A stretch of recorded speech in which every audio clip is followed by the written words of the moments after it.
A big honor for Los Angeles native Amanda Gorman, the 23-year-old who was the first National Youth Poet Laureate, has now been chosen to read a poem during the inauguration ceremony. NBC4's Kim Baldonado introduces us now to this extraordinary young woman.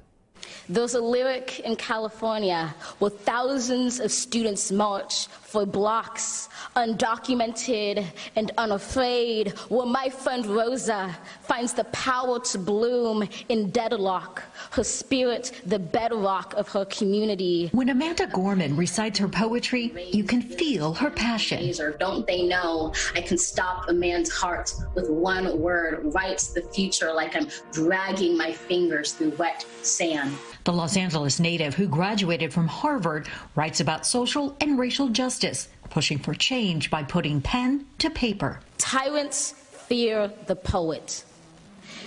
Now that we know it, we can't blow it. She draws both inspiration and insight from her mother, Dr. Joan Wicks, who teaches at a middle school in Watts.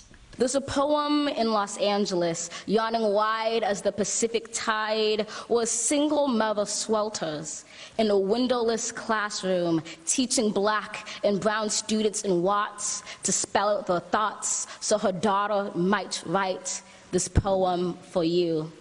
While in high school, Gorman was named the first Youth Poet Laureate of Los Angeles. In 2017, she was named the first National Youth Poet Laureate. I must write. I must speak up because there's been too many people who've been kept from that opportunity. As an oak bends arching towards the light.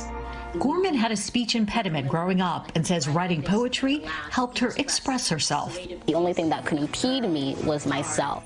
That determination and her talent will now put her center stage on a history-making day. There's a place where this poem dwells. It is here.